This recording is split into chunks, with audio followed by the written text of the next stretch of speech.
ഓം പരാശക്തി നമ.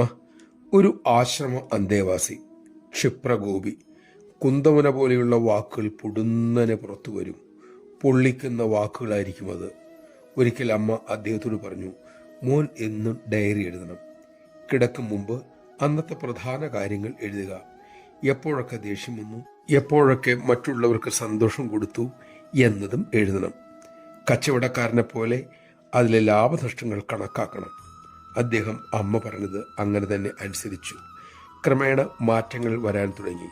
തൻ്റെ കുറവുകളും മേന്മകളും സ്വയം ബോധ്യമായി. അമ്മയുടെ പ്രോത്സാഹനം മൂലം അതിനെയൊക്കെ മറികടക്കാനും ക്രമേണ അദ്ദേഹത്തിന് സാധിച്ചു.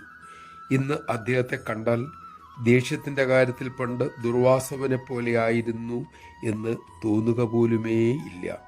നമഃശിവായ. ആചാര്യന്മാർ പറയുന്നു, നമ്മിൽ കുറവുകൾ മേന്മകൾ കണ്ടെത്താൻ ഇത്തരം ശീലങ്ങൾ നല്ലതാണ്. ഡയറി എഴുതുന്ന ശീലം ഉണരുമ്പോൾ നാം പോഷിപ്പിക്കേണ്ട വാസനകളെ, സ്വഭാവങ്ങളെ ഓർക്കണം. നമ്മെ അധപ്പതിപ്പിക്കുന്ന ഭാവങ്ങളെ, അത് നമ്മെ എത്രമാത്രം വിഷമിപ്പിക്കും എന്ന് ചിന്തിച്ച് മനസ്സിലാക്കി തള്ളിക്കളയാനും തീരുമാനിക്കണം.